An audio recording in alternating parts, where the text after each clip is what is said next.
So I believe we're going live now. So good afternoon to everyone who's watching today and welcome to Drapers Connects. My name is Kirsty McGregor and I'm the editor of Drapers. We are the fashion industry Bible, bringing you business intelligence, news and the latest product trends across multiple platforms, including our website, newsletters, print and social media. In these challenging times, it's never been more important to share information and learning, and Drapers Connects aims to bring together industry leaders and fashion insiders through interviews and panel discussions to talk about how the current situation is affecting all of us and the future of fashion. These digital events take place on Tuesdays and Thursdays at lunchtime, and you can browse the schedule and register for any future events by visiting drapersonline.com/connects. I'm delighted to say that we're joined today by Jane Shepherdson, chairman of fashion rental company My Wardrobe HQ. Many of you will know her name because she is credited with building Topshop into a global brand and was CEO of Whistles until 2016. If you're listening in real time today, please feel free to ask questions for Jane using the Q&A chat function, which I believe will appear at the bottom of your Zoom screen. And I will keep an eye on those and feed in any relevant questions as we go along. So Jane, thank you for joining us today. We were just chatting about this, weren't we? The last time we saw each other in person was at Draper's Sustainable Fashion Conference in March, which took place about not even 2 weeks before the lockdown was announced, which is incredible to think now. And it just feels like a lifetime ago, doesn't it, that we were in the same room together? Oh my God, it feels like it was at least a year ago. It's unbelievable to think how much has changed between then and now. It really is. It is, and of course today we'll be talking about the impact of coronavirus both on My Wardrobe HQ, the wider fashion industry. I'd also like to revisit some of what we discussed about sustainability back in March and explore what's changed since then in terms of, since the coronavirus pandemic has turned life upside down and where retailers and brands' priorities sit now. But just to sort of set the scene, perhaps we can start by a bit of a brief sort of potted history about you in terms of what led you to join a rental startup following a career at some of the UK's kind of biggest high street fashion brands. Well, as you know, Kirsty, I took a year out of the industry in 2017. So I left Whistles. I just decided that I kind of needed to, recalibrate, I suppose. I needed just some time out to really think a bit carefully about what my future in the industry held. I was becoming more and more concerned about the impact that fashion had on the environment in particular. And realized that what I was doing and what I had done all my life was contributing to it in the worst possible way, really.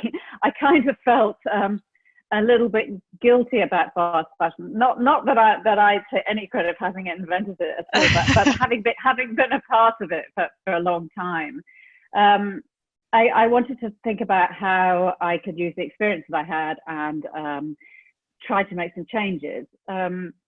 And I think I, first of all, started to do an awful lot of research because I was planning to try to build a platform for sustainable and ethical brands.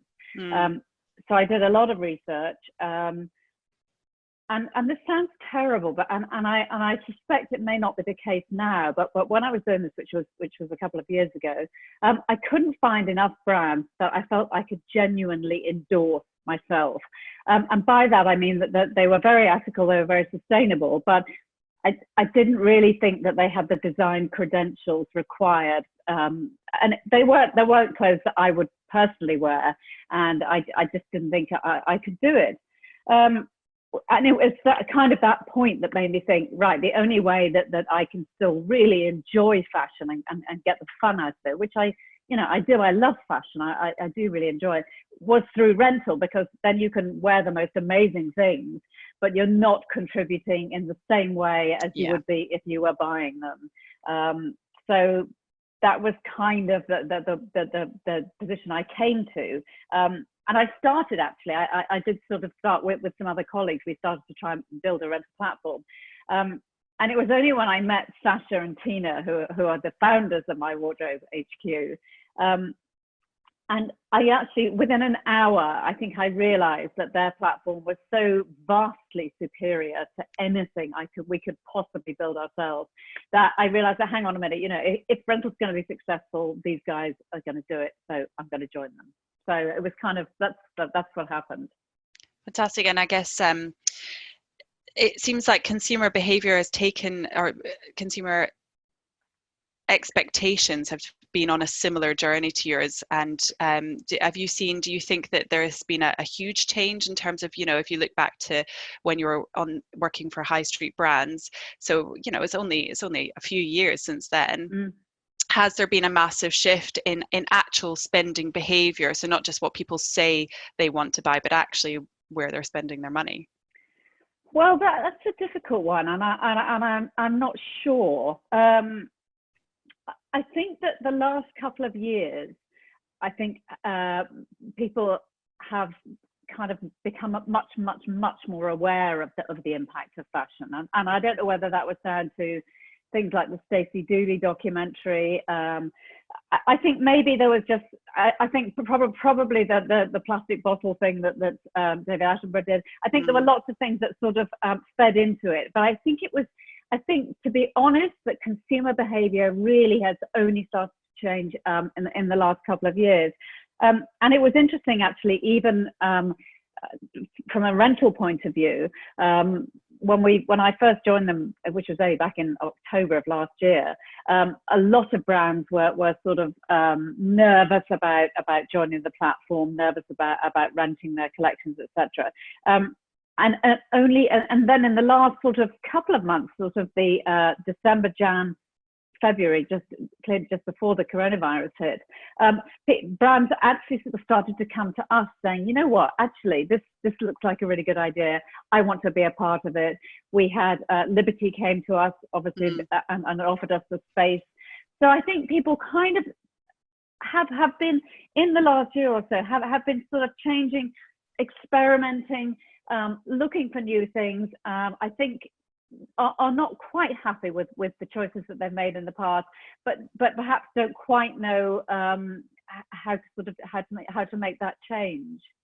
Out of interest, can you remember what the first thing was that you rented and when? The first thing I was the £3,000 Gucci all over embroidered suit. I mean, that suit. It was just amazing, and if I say it's changed my life, I know that's a ridiculous thing to say, but I mean, it is such a gorgeous suit. I would never ever buy it myself.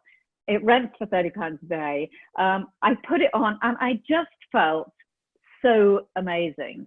I'm someone that loves tailoring anyway, but to wear something that was so over the top, so special, it just kind of blew me away. I loved it. I loved the entire experience. I loved the fact that, everybody was going, oh my God, I love that suit. Where did you get it from? Yeah, the thing that's really impressed me about rental, and I've become a bit of a convert, is that you definitely get that real excitement of wearing something new, but without that kind of guilty feeling that maybe is becoming part and parcel of it. Am I definitely going to wear this at least 30, but preferably a lot more times than that, and then make sure it goes on to someone else afterwards. So I do think it really taps into that, and I could feel there was that groundswell was starting. People were really starting to embrace rental, and then we've had the coronavirus pandemic, which has just turned everything upside down. Do you feel that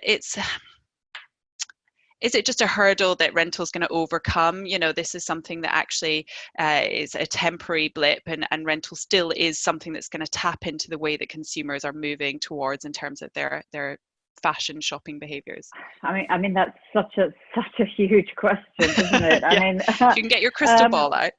Yeah. I mean, obviously, rentals have decreased enormously.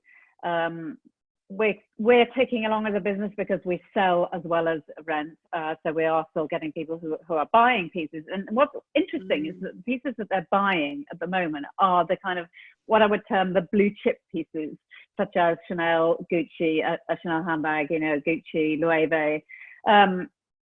They're buying those pieces. Almost, it kind of feels like there's they've saved up a bit of money and they want to buy something, but they're not interested in the sort of throwaway anymore. They want something that they're investing in and will potentially give them a return, or that they will have forever, I think.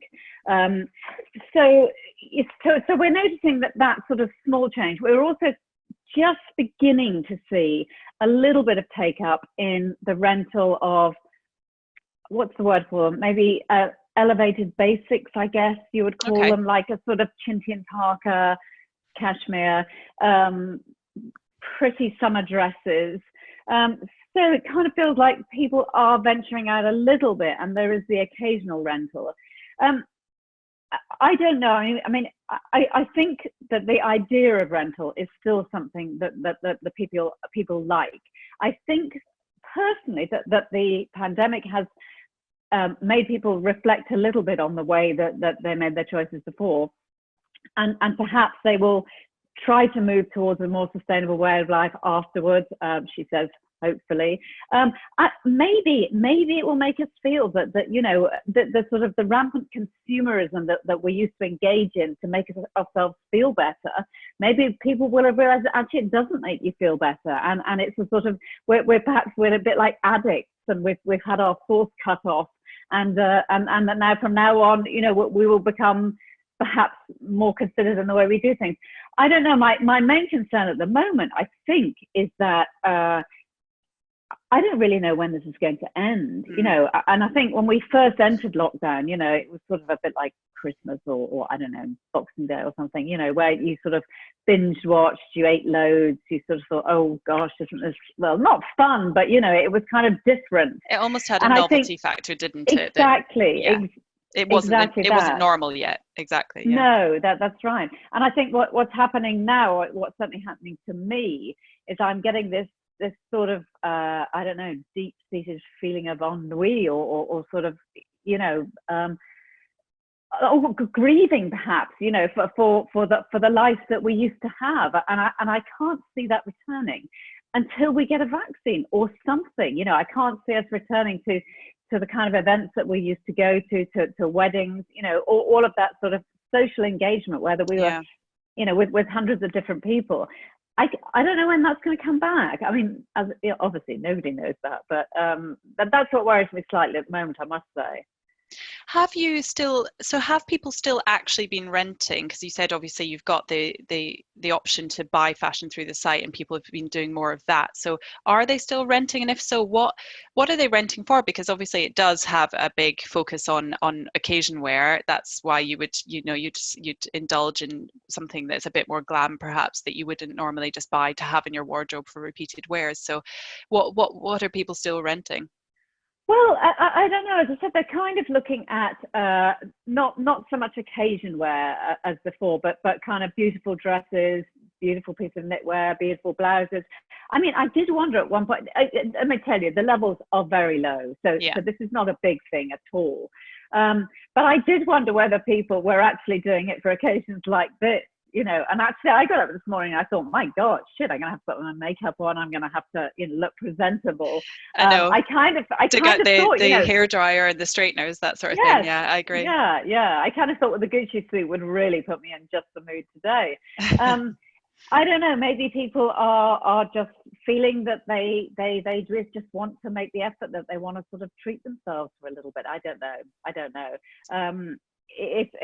I find it fascinating that people are and great, but it's at a very low level, certainly. Yeah, well, we've been looking at what categories have been selling well, and of course there's the obvious sort of more the casual loungewear clothing, but people have been indulging in sort of nice pieces of jewelry, lovely makeup, as well as nice homeware. So there is still that feeling of, I guess you can see with jewelry and certainly with tops, maybe not with trousers and skirts, but that there people still want that feeling of wearing something that makes them feel good.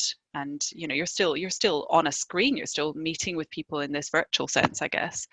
I think that's true. I think one of the things that people definitely will consider is how long am I going to want to wear this thing for? Mm. Because if it's just something that if it's a spring top that that's perhaps very, very much on trend now, although I haven't got a clue. I mean, what is on trend now? I haven't seen anyone. So, but you know, I think if you do buy something, it is going to be something that you're going to think, well, you know, if lockdown does last until the autumn, is this something that I'm still going to want to wear in the autumn? So I think even that process is quite a good one. It's kind of a slowing down. It's a consideration. But you're right. Of course, jewelry is something that you could wear for years. And yeah, we do want to look good, you know, on screens when we see each other. Of course we do. A few people have been asking on the chat function about the hygiene concern, and I guess with rental in particular, or second-hand clothing, that's something that perhaps people may be worried about, even if, you know, or I guess you might need to reassure your customers about that. So is that something that, have you heard that from many of your customers? Is it holding people back? We haven't heard it, but it was something that we wondered whether it would be an issue. But in actual fact, we don't do dry cleaning at my wardrobe. We do what's called ozone cleaning, which is where it's put into a vacuum with high levels of O3, I think it is. Don't quote me on that. But where it goes into a vacuum and all of the bacteria are removed from it. And interestingly enough, I actually, just before I came on, I saw a short video of children returning to school in China, whereby they wash their hands with sanitizer, they have their temperature taken, and then they're put in front of an ozone cleaner. And the ozone apparently will kill 99.999% of bacteria. So it's not obviously it wasn't an intrusive process, otherwise they wouldn't do it to small children. But that's what we do. So no, we haven't had that concern at the moment. But you're absolutely right, and maybe that's something that we should be putting on our homepage, or maybe it's something we should be communicating more with our customers, because of course people will be worried about, you know, is this clean? Yeah. And with the stock that you have for sale, is that second-hand clothing? Is it stuff that's been rented in the past, or is it off-price, off-season product that you've been given, you know, that otherwise might have been sort of heading for landfill because it was unsold from other brands? How does that work? I mean, it's a combination of all of those things, actually. It's everything that we take on the site at the moment can either be rented or bought. So when brands come onto the site, they put the stock up there, and we say to them, you know, if someone wants to buy this, then we'll have to allow them to buy it, and you kind of have to be comfortable with that. So what tends to happen is people will rent something once, they'll wear it, they'll try it on, they'll think, actually, you know what, I want to buy this. And so then clearly the price gets reduced every time something is rented. So it could be that you would end up getting, I think we had an amazing Louis Vuitton bag that actually sold for £700. It had been rented 3 or 4 times before that. So, you know, and then those are the things that people are tending to buy at the moment. It's those sort of investment pieces. So the stock that we have, it either gets rented up to, I don't know, 25 times, or people buy it in the meantime. But yes, it would have gone to landfill in the first place. Right. Okay. So looking back to the start of the pandemic, or when we all sort of started to realize, it started to sink in the impact this might have on British society as a whole. What was that like for you? And I suppose what I'm interested in is what the business did in those, you know, in that immediate term, in order to ascertain if you were going to be able to continue trading, and, you know, any changes that might have been needed in terms of the operational side of things and getting deliveries out and that sort of thing. Can you take us back? What is, I suppose, only a couple of months, but again feels like that lifetime ago. That last lifetime. I think most of us at my wardrobe are ludicrously optimistic. I have to say that in the first place. So we kind of, I think disbelief was probably the first thing that we all sort of felt. We just sort of thought, well, this can't really be happening, even though we'd seen what had happened in Italy. We kind of thought, well, this is insane. It's just not going to happen here. You know, we don't need to worry about it. But if it does happen, it'll be a temporary thing, and then it will be over, and we'll move out of lockdown. We were incredibly lucky because we had just had a funding round, literally 2 weeks before the lockdown happened, so that we knew we had a cushion. Yeah. And I know for a lot of businesses who were trying to get funding since lockdown, it's been very, very difficult. So I do appreciate we were very, very lucky. So we had at least something to cushion us against the blow. I think so. First of all, we thought it was going to be temporary. I think we felt very much right. Let's sort of batten down the hatches. Let's try and not spend let's try and spend as little as possible, but let's use this opportunity to develop the tech. I mean, like I'm sure a million other businesses, we had a huge to-do list of things that we wanted to correct or that we wanted to build on the site, and we felt this was an ideal opportunity to do that. A lot of us said that we didn't need to take salaries over the period. So we sort of felt, well, actually, we're not in too bad a position. Even if the rentals dry up, we'll be okay. We can come out the other side. And I think I still feel that. And as I said earlier, I still think that rental has a big part to play in this sort of post-viral world that we're going to enter into next. But my concern is at the moment is that might be a lot further away than perhaps we first thought it was. I think we can survive. I've no doubt about that, but I think it's going to be a while.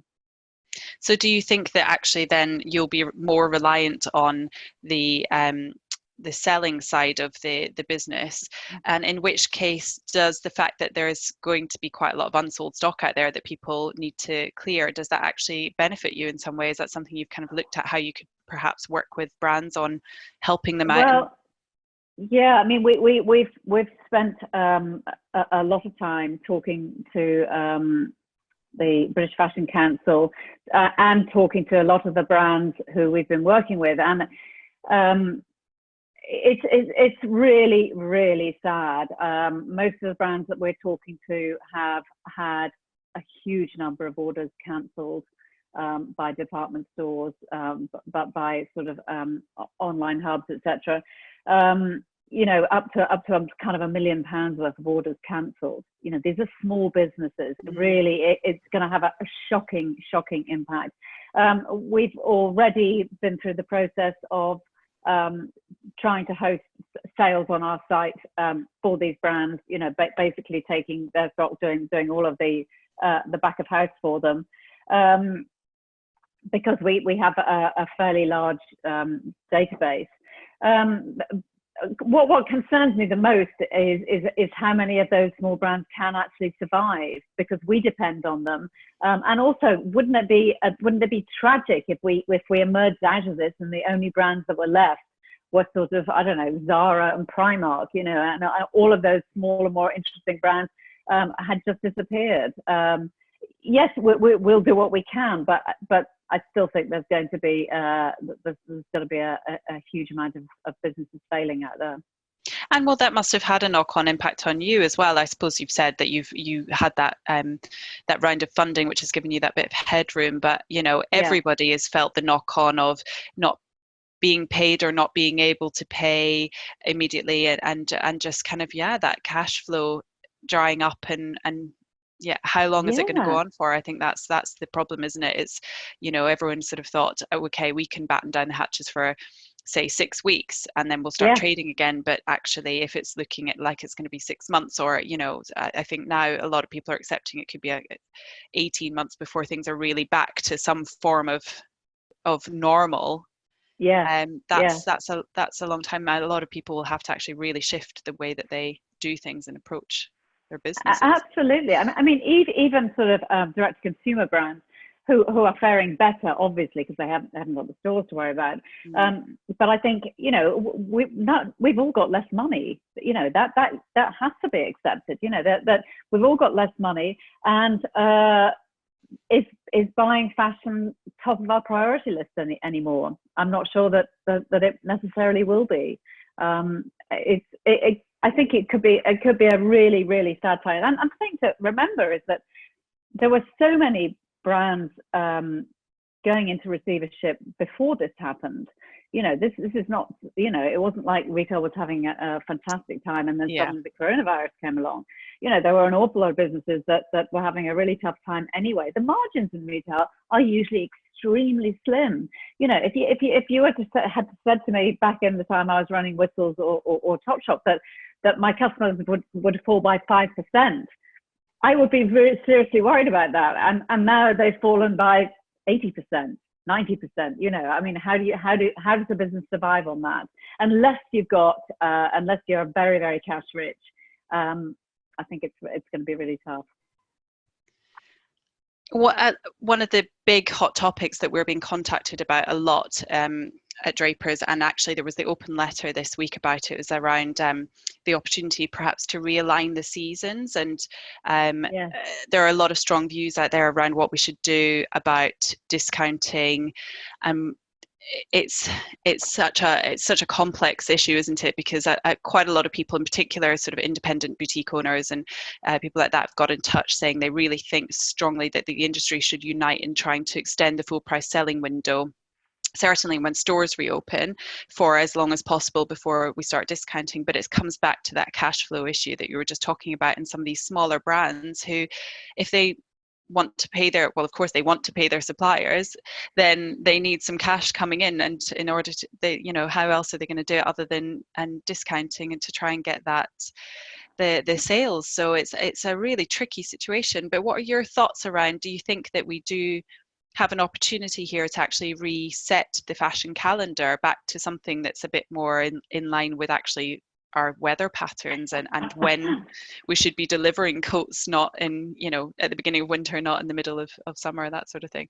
I'm sure, I think, like probably an awful lot of other people in the fashion industry, think that it has become ridiculous.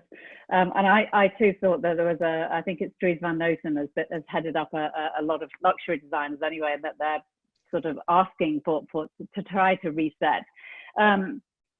I'm just not sure how this is going to happen. I mean, it's I guess that the big players like the department stores, the Net-a-Porters, the Massive Fashion, I guess those are the guys that will need to sort of change their behavior. I think in the article I read this morning, that they were kind of laying the blame, if you like, at the door of these huge American department stores who have their sort of, it's got to the stage where they have a discount day every month, every third week or whatever it is. They have Black Friday, they have, Singles Day or whatever. And it's sort of pulling those guys back in. But the reason that those guys are having all these discounts is, as you say, because they need cash flow. I don't know, maybe some of those guys won't survive the coronavirus, and so maybe we will then start to see a change in the way that things are done. I can't see it happening quickly, because it's kind of chicken and egg. What has to happen first to allow it to happen? I think it's I think we perhaps will go through a period of incredibly heavy discounting before perhaps we then start to reset. I don't know. I just, at the moment, I can't get my head around who's going to actually start that process. It's that's where I keep coming back to. It's never as easy as just sort of saying, yes, this is the route that you should all take, because again, it comes back to that issue of, these people, they need to pay their suppliers, they've got bills outstanding, and of course the issue of payment to suppliers is a big one at the moment. And what we don't want is more and more of these, particularly the smaller suppliers, suffering because they can't, there's only so long that they can go without any of their bills being paid. So it's a really thorny topic. And I know that's I wanted to come on to the kind of the impact on the supply chain, because as I say, we, last time we met was at Sustainable Fashion Conference, and I know that you've got some very strong views around sustainability and what the industry needs to do in order to clean up its act. And what we've seen has been, I guess we're seeing the true colours of some of these, some of the not always bigger players, but often the bigger players. Have you been surprised by any of the actions that we've seen so far in terms of the way that retailers have been treating their suppliers? Unfortunately, I haven't been surprised. I've been appalled, as has everyone, I'm sure. And I think, and actually, I think the ones that have been shamed have actually changed what they were going to do, because they've been shamed so much by this. And I do think that there's a feeling at the moment that the way that brands are behaving in this crisis is a measure of their values, and I think that consumers are bearing that in mind, and I don't know whether they will still bear it in mind when the coronavirus is over. I hope that they will do, but you know, now is a time when we need to be getting together with our co-collaborators, where we need to be working together with all of the people within our supply chain and trying to find ways of mitigating it for all of us, not trying to shit on the next person down the ladder. You know, I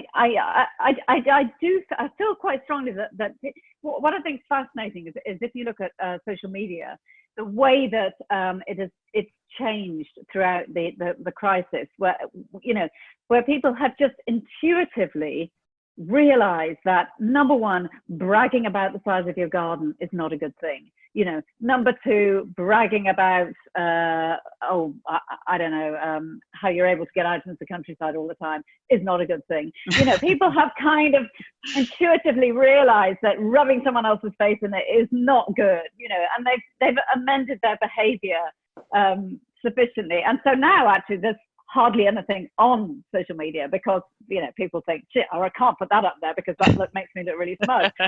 So there's actually nothing to read at all. But I think people have the time to reflect and think about the way that people are treating other people and the way people are behaving, and I think that will last after it. But having said that, do you think that sustainability is taking a bit of a backseat at the moment as brands focus on just sheer survival? And if so, what can we do to kind of make sure that sustainability is still a focus? I think there's a huge danger. I really do. Having worked in the industry for a long time, I know that so many businesses will be cutting costs at the moment, and unfortunately, sustainability does come with a cost. You know, longer term, it brings in efficiencies that perhaps will again longer term help you to save on those costs. But in the short term, it can be an expensive thing. I think now is the time for customers to vote with their wallets, to sort of say to brands, this is not acceptable. I mean, what has struck me is that there are now actually quite a few emerging startups who are ranking brands out on the high street. Good on You, I think, is the one that Farfetch have invested in. Yeah, that's right. But there's Compare Ethics. There's a lot of them about now, where they give you very straightforward, simple information on the brand that you want to buy from. And I think perhaps, you know, we've all got a bit of time on our hands.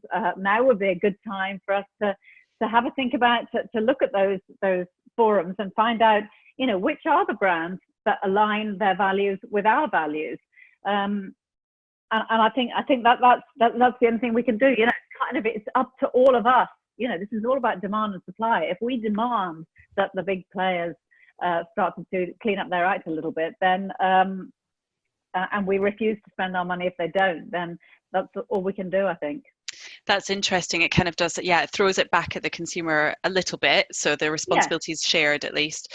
But I guess one issue though that brings up is there are and I don't want to just like broad brush accuse Gen Z of being the problem, but there's a there's a camp of younger consumers who they can't necessarily afford to sort of buy higher quality, longer lasting clothing, and they want the latest trends in celebrity outfits, and so I think the more choice that's coming through in terms of the more brands that are coming to the fore who have sustainable values built in are fantastic, but still they will default to the kind of higher volume, cheaper fast fashion chains, and that makes it tricky to achieve, mass industry or society-wide change, because it's kind of, there are a big chunk of consumers who are coming up the line. So I'm interested, how can we actually start to educate younger consumers in particular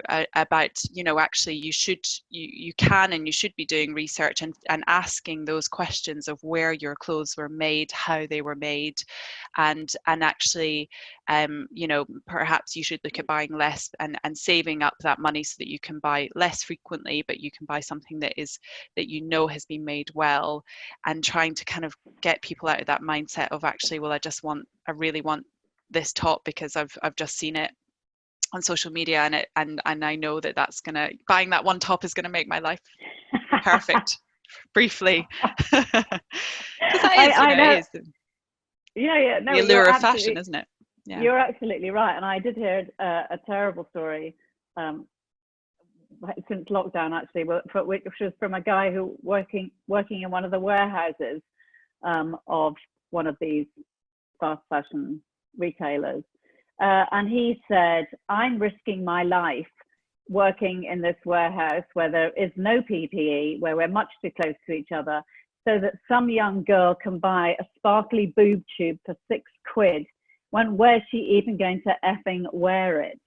And that's exactly what you're saying. Somebody felt the need to buy. Actually, I have to say though that I'm going to say it. The brand was Boohoo. They had put 70% off the entire range. Now, he said he felt that was irresponsible. I think that's irresponsible too, because what is taking 70% off going to do? It's going to drive thousands and thousands more customers to your site to buy sparkly boob tubes for £6. Now, if that's not irresponsible, I don't know what is. Anyway, but back to your point. I think I totally agree with you that there are.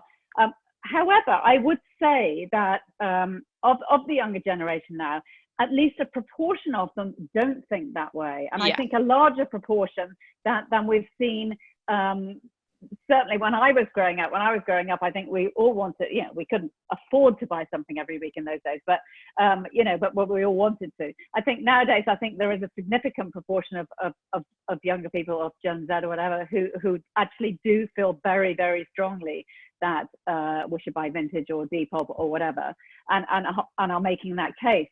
But I think there will always still be those people who feel the need to buy the latest thing. And I'm hopeful in a couple of ways. I'm hopeful, number one, that maybe this period of a lack of consumerism might change somebody's mind, that they might think, actually, you know what, it's not so important. Other things are much more important, possibly. But alternatively, I think the whole thing is we have to change. We've got to think about how we change behavior.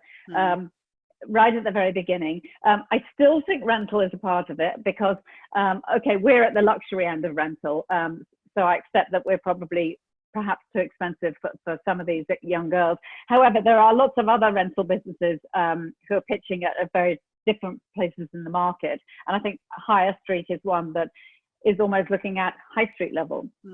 I don't know whether their business model will work. I hope it does. But I think if we can show people that actually they could rent something that they couldn't afford to buy, that will make them feel even more amazing and beautiful and brilliant than the thing that they were going to buy for £6 and chuck in the bin the next day, then I think it's better for all of us. I mean, it's so democratic, isn't it? As well, I love that about it. That everyone could have something that generally most of us couldn't afford. I think it's great, and I think it could happen at every level. It's my hope. How do you see rental evolving? Because as you say, at the moment, to me, it clearly works in terms of for occasion wear and for premium and luxury fashion and democratizing it. So there are things that I've rented that I would never have been able to justify buying, and I love that. But can it? Okay, we hope maybe it can be replicated to some extent on the for high street clothing. But what about, how do we actually bring rental into more the mainstream? So actually, just walking into the office, someone might say, that's a lovely dress, and you say, thanks, I've rented it for a month or so, and so is that where you see it going, or do you think it will stay firmly in the realms of actually you just buy it for a one-off occasion and then you bring it back? No, I think the way that it's evolved in the US, I think it's fascinating. And so Rent the Runway in the US is now $1 billion company, and I fully believe that the reason that the US is ahead of us in this case is because Rent the Runway came along and actually offered a viable alternative, and that's what you need to do. You need to, instead of sort of forcing somebody to do something that looks really difficult or awful, you just give them something that's well priced and is perfect, and they can't resist it. So Rent the Runway nowadays is seen as apparently most of their customers are in their 20s. Most of their customers rent for work clothes, and really? actually don't buy any work clothes. So most of their customers will just take out a subscription with Rent the Runway, $60 a month, and that will give them enough clothes for them to wear at work every day. They drop off and pick up from a local WeWork space or something nearby. And that, to me, seems like a perfect way of doing it. I mean, it's not the same as the model we have, but I think there's room for all kinds of models of ways of doing it. And in fact, one of the women who works with us, Barbara, is American, has been living in New York. And when she first came to London, she said, I don't know what I'm going to do without Rent the Runway. Where am I going to get my work clothes? She hasn't got any work clothes in her wardrobe. She hasn't bought them because there's no need to.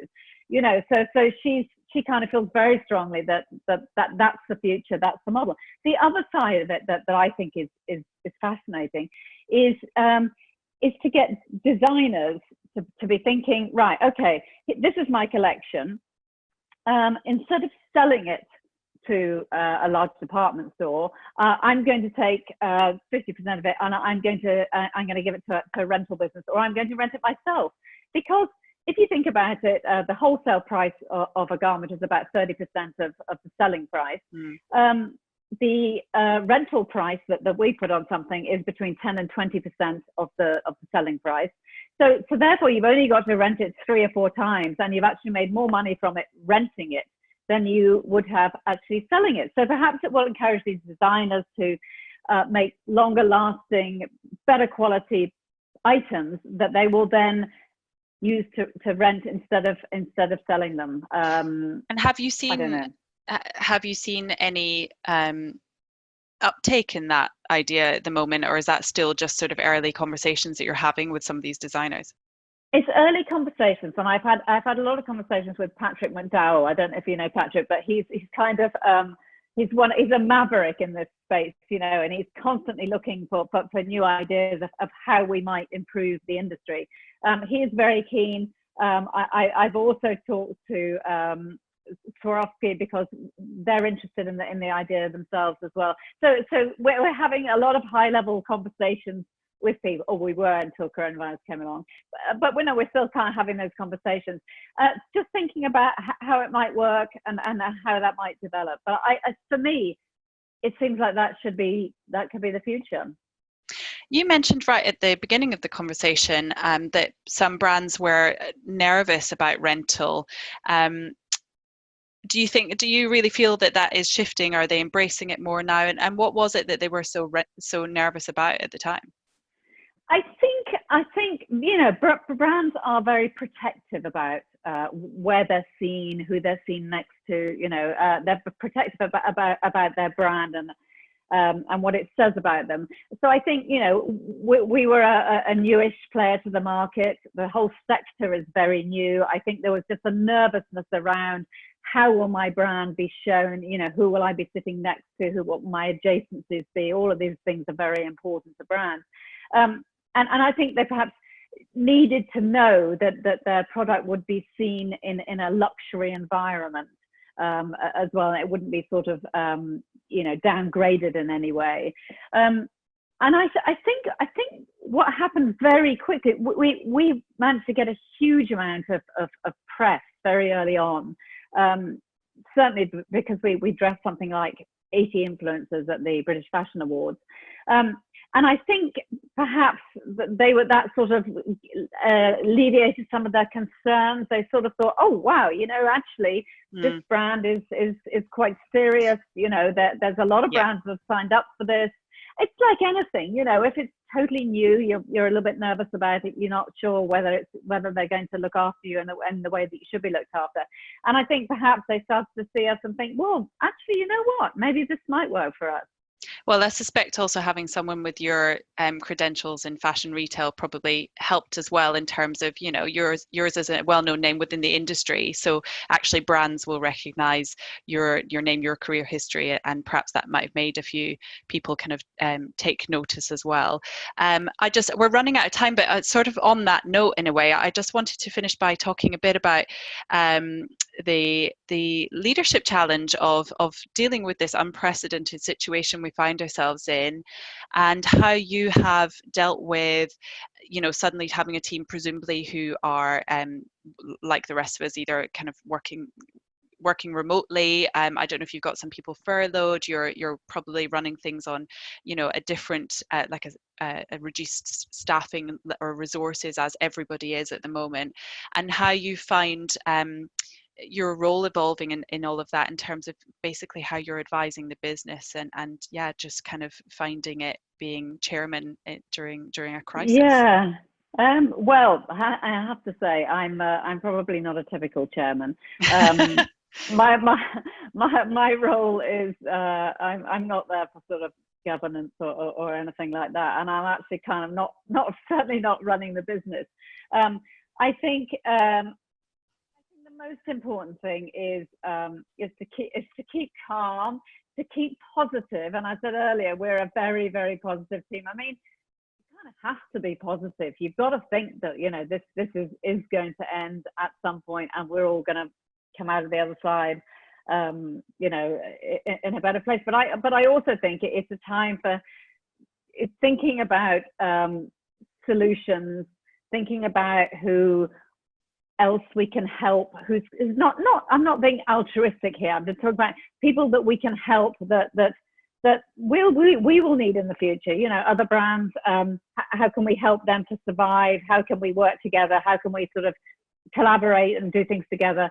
I think it kind of does force people to look outside of what they would normally have done, and I think that's a good thing. I think that's sort of generally a good thing.